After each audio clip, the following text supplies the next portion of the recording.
So you've generated more content concerning our Lord and Savior? Yes, sir, we have, and it's time we set the stage for his final act. Oh, that's great, because I don't even remember what all this is supposed to be about anymore. Have I not made that clear, sir? No, you haven't. Oh, I mean, this is the 11th time we've met to discuss this story, and I'm still not sure where you're going with it. It's because though seeing, you do not see, though hearing, you do not hear or understand. What's that supposed to mean? Yes, your confusion, it's all been foretold. Has it? Oh yes, it's all right here in the Old Testament. Seeing but you don't see. Hearing but you don't hear. That's familiar. It's from Isaiah, and it's a prophecy about how Jesus would struggle to open the hearts and the minds of the people. That part of Isaiah was supposed to be a prophecy about Jesus? Yes, it was, we decided. How'd you phrase it with Matthew? You will be ever hearing, but never understanding. You will be ever seeing, but never perceiving. For this people's heart has become calloused. They hardly hear with their ears, and they have closed their eyes. Otherwise they might see with their eyes, hear with their ears, understand with their hearts, and turn, and I would heal them. So see how that prophecy is fulfilled when Jesus teaches, but the people just don't get what he's saying? And how his followers are frequently super confused about just what it is Jesus is trying to convey. Oh yes, that's been quite apparent. And of course, anyone who isn't getting the message has simply hardened his heart. Oh, it's because they've hardened their hearts, is it? Yes. It's not because Jesus won't just tell them what he wants to tell them in plain language. Correct, because of the prophecy in Isaiah, see? So anyways, Jesus, hang on a second. God damn it. This prophecy from Isaiah? Yes. I do not think it means what you think it means. What? Inconceivable. You pulled your original quote from the 6th chapter of Isaiah.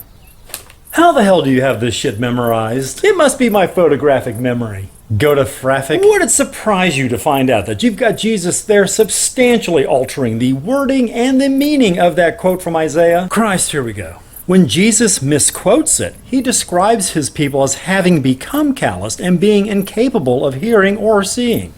While the original verses in Isaiah were a command to the prophet Isaiah to somehow make the heart of this people calloused, make their ears dull, and close their eyes.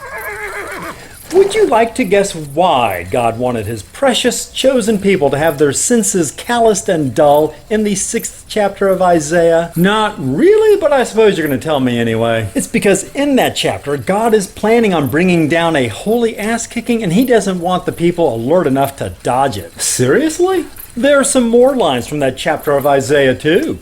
Then Isaiah said, "For how long, Lord, do you want them deaf and dumb?" And God answered, "Until the cities lie ruined and without inhabitant, until the houses are left deserted and the fields ruined and ravaged, until the Lord has sent everyone far away and the land is utterly forsaken." Jesus Christ. That's why the final line from that verse in Isaiah that Jesus butchered is, "Otherwise they might see with their eyes, hear with their ears, understand with their hearts, and turn and be healed." Do you see what's going on here? In the 6th chapter of Isaiah, God doesn't want them turning anywhere to be healed. He wants them unprepared so that the punishment he's planning to inflict causes maximum damage. In Matthew, you have Jesus changing the final words of God's quote in Isaiah to, "And I would heal them." It's the exact opposite of God's original quote in both meaning and intent. Well, whoopsie. Shoot, that sounded like a match when Maddie pitched it. Mark and Luke liked it too. You need to take that out as a prophecy. We're going to look like idiots when people check the reference in Isaiah later on if you don't. Yeah, I'll do it tomorrow. Don't forget. I won't. So anyway, Jesus is going to start talking about what it takes to get into heaven. Oh, that would be some useful information. I know, right? Wow. Getting into heaven. That sounds like it's going to be really difficult. Actually, it's going to be super easy. Barely an inconvenience. Oh, really? Yep, all we got to do is murder Jesus. What? We're going to murder Jesus. I mean, not all at once, mind you. Not all at once. No, we're going to have him betrayed and arrested, then he's going to be tortured hideously, and then he'll die and they'll abuse his corpse. There goes the PG-13 rating. The what? God, I'd forgotten that you'd told me that we were regressing to human sacrifice for this New Testament. It's not regressing. As stupid and ignorant as our society is in these ass-backwards times, I hate it when you do that, we had finally dispensed with most of the bloody and barbaric animal sacrifices generations ago.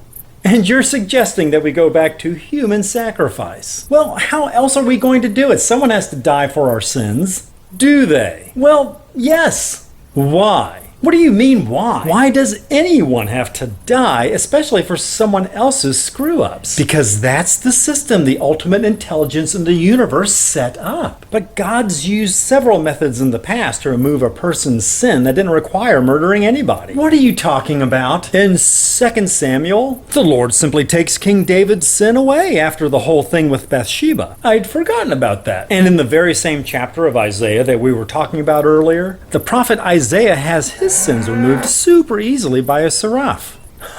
Later in Isaiah, God is going on and on about how awesome he is when he mentions how trivial it is for him to remove Israel's sin. I have swept away your offenses like a cloud, your sins like the morning mist. Return to me, for I have redeemed you. The entire nation of Israel redeemed in one fell swoop? Damn! And there are 2 times in the book of Jeremiah where God mentions forgiving Israel and Judah without anyone having to be murdered to do it. I will cleanse them from all the sin they have committed against me, and I will forgive all their sins of rebellion against me.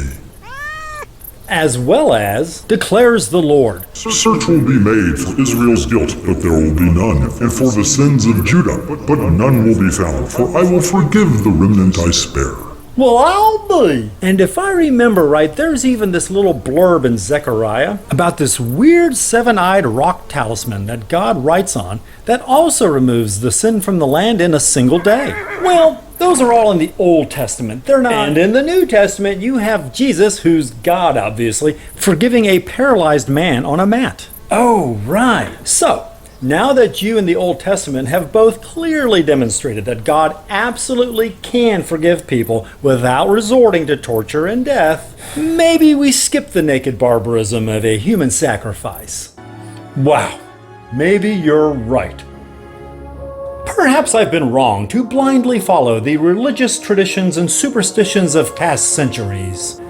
Maybe I could evolve and grow with our society as we all collaborate to improve our understanding of morality and ethics. Maybe this collaborative approach could be extended to other fields of human interaction. Government, jurisprudence, diplomacy. Perhaps I could lead the way to a new age, an age of rebirth, a renaissance. Nah.